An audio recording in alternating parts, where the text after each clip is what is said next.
Okay, I'm gonna do a little video on my solar lights, solar fans, and power banks that are solar rechargeable, and the kind of batteries that I'm using now. So let's start with these lithium ion battery run fans that are very popular. You can buy them for a few dollars, $5-6. This particular one is about $7 or $8 because it has a clip, and this is sort of like a homemade solar fan. It's solar charge, and I just use old cell phone batteries in there because they already have some circuitry in there for protection for the lithium ion cell. So I just double up a couple of cells and I put them in parallel, solder them together, and then I use a 5-watt solar panel to charge them, and that's it. It's very simple, not much controlling circuitry. In reality, you don't get perfect voltage with this because of the position of the sun and whatnot. So this works, but it's not the best, right? I like it because it's quiet, very quiet, 2-speed. Okay, so that's one. That's the solar one. This one here, I use, this looks like D-size cell battery. These are actually 26650s. 26 refers to the diameter of the battery. 650 is also the measurement. So this one is 18650, 26 millimeter, 26650, and I have these again in parallel. So a set of batteries like this, it'll run for all day. Now you can charge the fan using the regular USB. I have XT60 connectors, so I can also use my RC charger to charge it. So it's already balanced because it's in parallel. And I can plug in my solar panel. I put this fan inside the room by the window, and in my room here I have solar panels. I have like this is about 10 watts. A single 18650 is about 45 grams. This measured to a little over 90 grams. So if you believe that weight is an indication of the capacity, then that's one indicator. Of course, if you cut them open, who knows what's inside. This is supposed to have charge and discharge circuit protection. So I don't really know if they have anything inside because I'm not cutting them out. These are like little pretty expensive. It extends the runtime to like basically all day, right? And you can move this around. That's the beauty of it. Off-grid charging, or use your regular USB for charging. Fan is a little more noisier than that other one, but it's okay. Now this one here, I extended the runtime by paralleling again two 18650s. You can see that here. I took off the tape for demonstration purpose.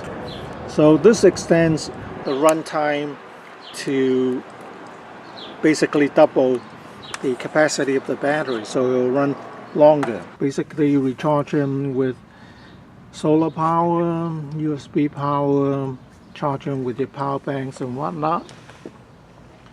And then of course I have my DC. This is 12 volt.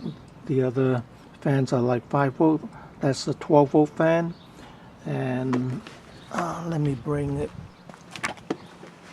closer. Right. Actually, I had to take out the fan and lubricate it. I'll attach a video on how to lubricate this. Had this for a couple of years, maybe more. So uses regular 12 volt DC. It comes with a AC adapter that change the voltage to DC. Uses 4 or 5 watts, and not too bad. And you can attach a power bank. This is a power bank, 12 volt that I made. I chose 12 volt because I can use it for a lot of different things. Again, inside are EBL batteries, 18650s, 3 in series. So I just added a USB connector to it, so I can use this as a regular power bank. And this is a great power source to run these ceiling fans. And the connectors I make for them are, again, this is a plug and a jack for the XT60 connectors. So when I connect the power bank, the fan will power on. So what makes it off grid is the battery, because I can charge this with the solar panel. This is a 100-watt solar panel. You do need a 100-watt solar panel if you want to charge anything heavy duty, a little more substantial. This pack is about maybe a 10 amp hour solar panel. But you do need a big solar panel to charge anything substantial, anything like that. You need the 100 watt basically is a 5 amp hour solar panel. Okay, here I have my solar night light. This is a little experiment I'm doing. I'm using a set of Samsung. This is Samsung. Basically, they're high drain batteries, and they are 3 in series. So they can give you maybe 2 to 2.5 amp hour. And I have to use a solar charger that is capable of charging the set of batteries without overcharging it. This board here is a BMS, supposed to have balanced charging, but of course it doesn't do that too well. So I can recharge the pack occasionally if I need to. Balance charge it. I put a balance charge cable here as well. But in the main, I'll be using this is the Wincong solar charger, and I can set it to stop charge at 12.6 volt, and float charge is also 12.6 volt. I am using a 5 watt solar panel. It's actually not sufficient. The most I can get it to charge is up to 12.4 volts, because the solar panel is actually too small. I can run the night light, the solar light. I use a strip light for about 3 hours if I get a full day of sunshine. So to actually utilize, if you want a light that will run from dawn, from dusk to dawn, you would have to use a power box or power bank like this. This is like close to 10 amp hour, and you would need a much bigger solar panel, something like this, 100 watt, if you want to have a solar garden like that can run all night. So with this kind of setup, with this 5 watt, you can only run the light for, like I said, 2 to 3 hours. So that's why I experimented with, this is a 3-cell in series 12 volt lithium pack. And if you only need 2 hours or 3 hours of solar light, then that's okay. I mean, you don't want to have a bright garden light that will be on for all night. That might be too much for your neighbor. Okay, so this is the amp draw of your load. That means your lighting. Okay, this is the accumulated amp hour from the solar panel. This is the accumulated amp draw that I use for the load. This is the solar panel voltage, 17 volt, because I'm not under the sun. This is the current voltage of the battery, 11.9 volt. Again, I can only charge it on a good day to about 12.3, 12.4 volt. So ambient temperature, and the solar current from your solar panel, which is 0 now because I'm not under the sun. Yeah, so to do any change in the setting, just put a long pause, right, when you press the set button, and then you can cycle through the settings, right. This is the setting for how dark the light will come on. This is basically a sensitivity of the voltage. So at about 4 volt, the light will come on. Okay, this is the stop charge setting. This is the float charge setting. This is the voltage recovery setting. That means after you over discharge your solar lights, it will only come on again. The low will only come on again when you charge it up to 12.4 volts. This is a solar low or the low discharge disconnect voltage, 10 volt. So basically at 10 volt, the low will be disconnected, so it won't over discharge your battery. So that's battery protection basically. Let's go back to the settings here, see if I miss anything. Yeah. Okay, so that's my setup for my off-grid lighting, and you need a small job like this, 5 watt, if you are only using like a light duty battery pack.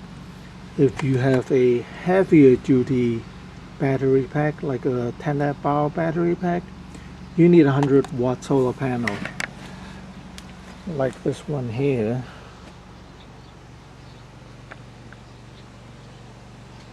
Or of course you can use these other added solar panels.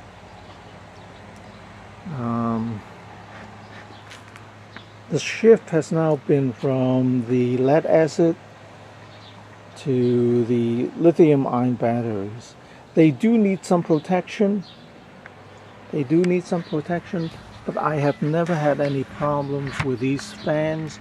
When the voltage get low, they just cut off. They don't get hot. I have no problems with them so far. So this would be my choice for off-grid because it can run all day. I just use the clip in the back to hold the battery box, and I don't need to make an extra battery box because these cells come in with a case like this. And the clip, I use the clip of the light to clip on to the box here. There's some cushioning on inside the clip here, so it holds the box very tightly, so it's not gonna fall out.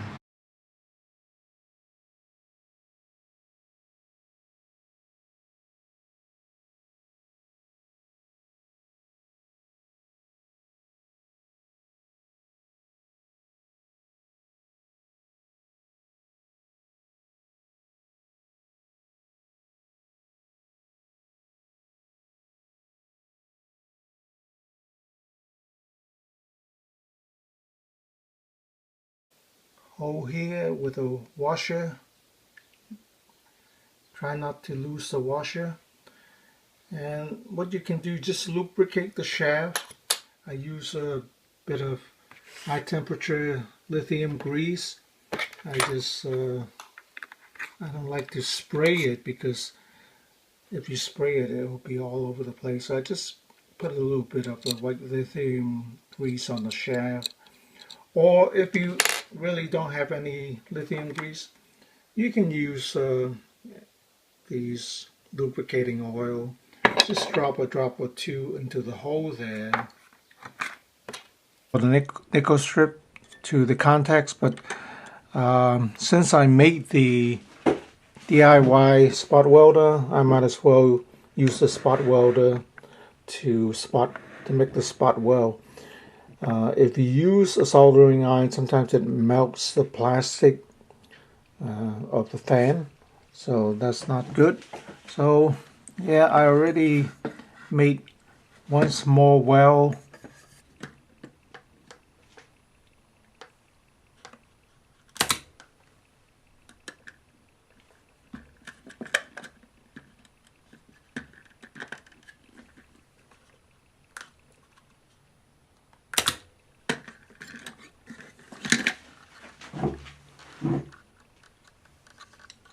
So I think it's on.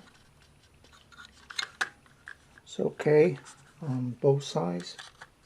So I'll just solder a piece of wire here, maybe about 18 gauge, and another piece of wire on this side, and then I will drill a hole in the cover of the battery compartment and pass the wire out.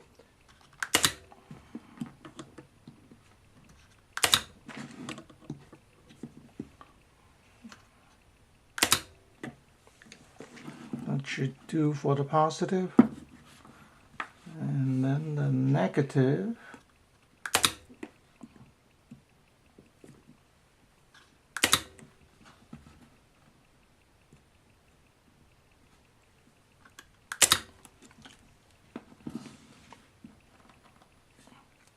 It should be good. Okay, so the other thing you have to do is for the battery case, you have to cut a little off both ends and on the other side also of the case, so the nickel strip would fit into the case. You don't want the battery to be squeezed in there, because when you're squeezing the battery in there, then sometimes the nickel strip might be forced into contact with the negative, the positive, and if it shorts, then short circuit, then you're going to have a big problem, because it's going to generate a lot of heat and it's going to explode and catch fire. So that's something that you have to be concerned. So that's why I put some insulation here on the positive terminal, so you won't have the short circuit problem.